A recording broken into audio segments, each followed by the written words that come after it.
What's up guys, it's Rotier here and welcome back to yet another amazing video on the channel. So for today we got what it seems to be our monthly rendition of a updated invoked deck profile. I promise you guys I'm not just doing this because I want to. Every time I post a invoked deck list the video goes absolutely insane, so why not carry on showing you the improvements I have been making.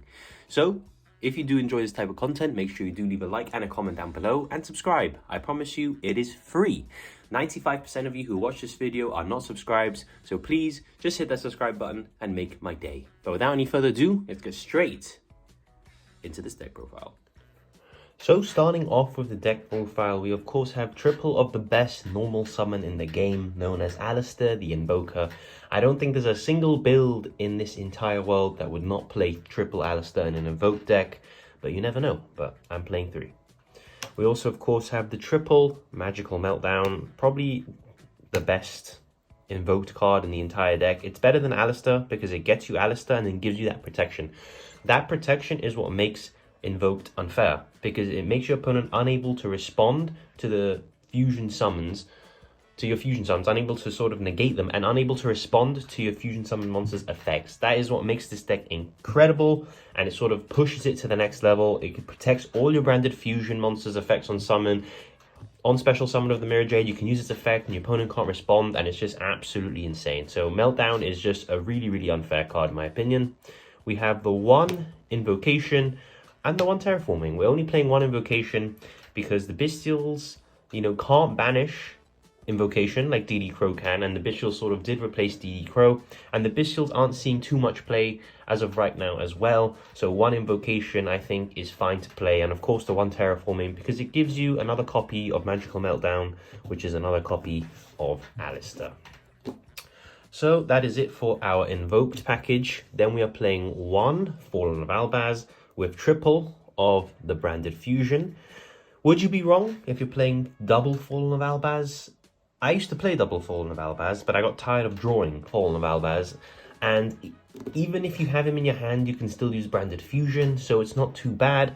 Obviously, you prefer him in the deck because that's when you get the most use out of branded fusion, but I just think 1 Fallen of Albaz is okay. And you can obviously recycle him back into your deck with Lubellion, the Fusion Dragon, so it puts him back into the deck, so then you can use branded fusion again later on. So I think 1 copy is perfectly fine, to be honest with you. And of course, the branded engine is just really insane, guys. The non-targeting banish, the fact that it gives you basically a few foolish burials, it's really, really nice. Branded fusion, if you open the invocation and a light monster without Alistair, it gets your invoked engine online because it can just dump the Alistair and the Albaz, and it's ridiculous, guys.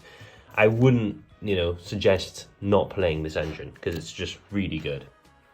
For the Bestial engine, we have double of the Bestial Lubellion. I feel like this is the card of the week at the moment. There's a lot of buyouts around this card. Sadly, is there a budget way to play this deck without him? I'd say no. He's extremely important. He's a light that you can discard to search for a Bestial, which is insane. And then, the fact that he's a light makes it so he fuels your Merkaba. And there's some plays where you want to make the Ash Dragon and then Lubellion tribute the Ash Dragon, and that gets your Dogmatica engine in the end phase. So he has a lot of use, hence why I'm playing 2. Would I play 3? No. I have a 3rd. I'm not playing 3. I think 2 is perfectly fine. We're playing triple of the Bestial Magnamut. Still the best Bestial. That isn't Bestial Lubellion in my opinion. Just summons himself, searches for dragon, can search the Lubellion, just extremely good. Double of the Druisworm. Again, just very, very good. When he goes to graveyard, when you link him off to make your the Dark Charmer, you get Ascend, which is really nice.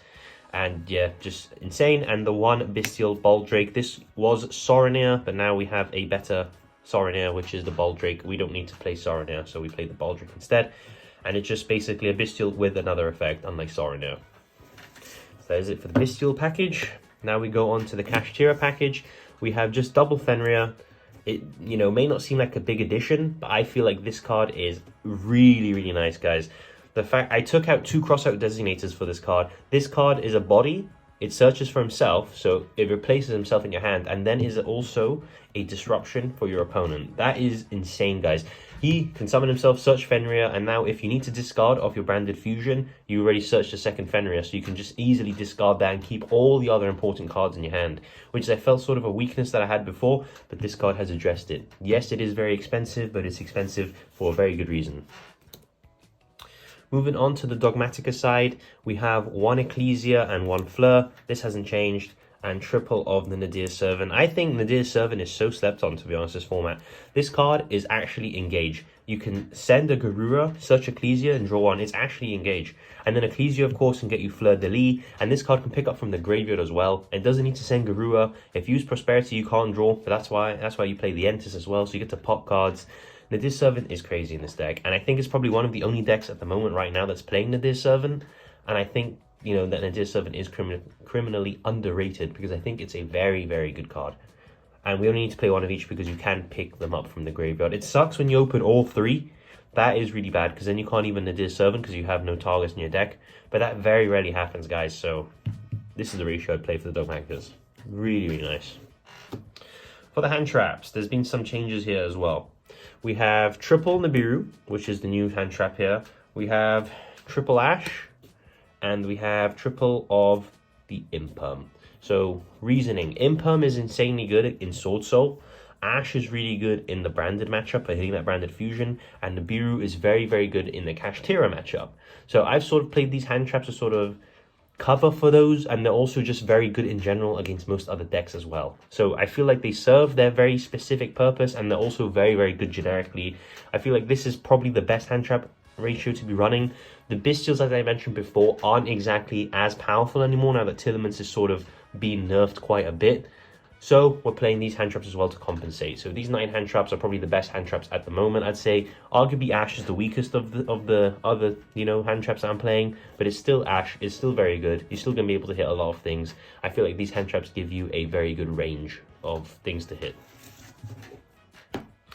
For the other cards that I'm playing, that are just normal spells, triple Pot of Prosperity. This card increases consistency by an insane amount. Usually banish 3 because the extra deck is very tight.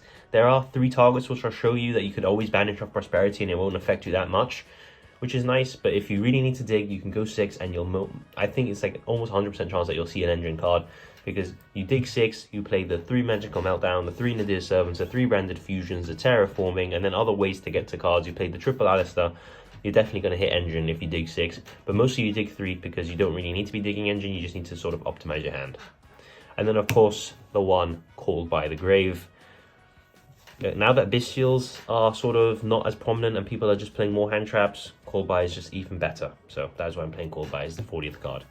That is it for the main deck. Let's now get into the extra deck. So here we go with the extra deck, 15 cards, as you can imagine. So we have the one Dark, the Dark Charmer Gloomy.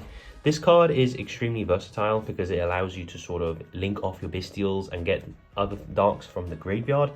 And that sort of helps you extend your plays, helps you push for game. And Alistair and a Bestial make him, and you get the Alistair in the graveyard. Then you can use the invocation to banish the Alistair in the graveyard. So you sort of get like a free body in that sense.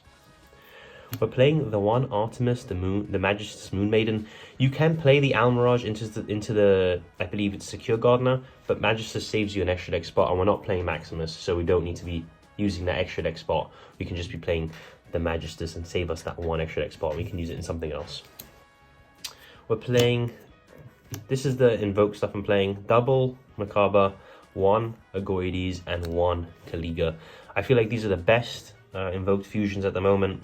Macabre is just an Omni Negate. Sadly, he just gets outed quite a lot, but that's okay because they use a card to out him, which is, I guess, his purpose, going 1 for 1. Agoides is insane. Whenever he when he's special summoned or a monster special summon, targets 1 card and destroys it, can banish a fusion and get huge, which helps you go for game. And then Caliga is sort of a lockdown. If you're going against Flu, this card automatically wins you the game. Against anything else, it will force them to sort of play at your pace. So that's why I'm still playing the Caliga. And if you don't need him, you can always link him off. For the branded fusion package, we're playing the 1 Mirror Jade, the 1 Albion, which is new. I cut the other dragon for Albion. We're playing the 1 Lubellion and the 1 Ash Dragon. So I feel like this is the perfect lineup. I can't remember his name. He's the other dragon for Albion, because Albion allows you to send Lubellion because it's a light. This lets you send any dark, and you can make this by sending Lubellion as well, and you contribute this card with Lubellion to get access to your Dogmatica engine, which is as well very useful. You can always send it to the graveyard if you need at some point as well. And of course, Mirror Jade, just got a Starlight. Be looking to pick that up to max rarity this deck, as this is my favorite deck at the moment. Mirror Jade is just one hell of a card. Sense for cost, so you can always get advantage of him unless they super poly you. But super poly again, it's prevalent, but it's not that prevalent anymore now that tiers are out of the format. So yeah, you're always going to get value off this engine, and I think it's the perfect lineup to run. We have the one Garura, I mentioned him before. He lets you get the draw power. We have the one Entis. This lets you pop a card when it's into the graveyard. This is for super poly that we do play in the side. We play the Mud Dragon. This is always a banish of prosperity. We have the one Wallow. Again, this is usually my banish of prosperity along with the Omega. I play the Xyz and the Synchro because we play the Ultimate Slayer and the extra deck, and this allows us to hit every single type of extra deck summoning mechanic. We have the Links, we have the Fusions, we have the Xyz, and we have the Synchros. So that is why I play it, and we play the Gamma as well on the side, so it's also very good for the punish, and Wallow's very good disruption too. So that is the end of the deck profile, guys. I hope you guys did enjoy my take on the Invoked deck. How many engines were in there? I think you guys might have lost count. There are so many in there, but I do think the deck has a lot of potential. This format, as I say, every single format, because I believe Invoked is the best deck flat with the best normal summon in the game in Alistair. Of course, all jokes aside, I do think the deck is still very good.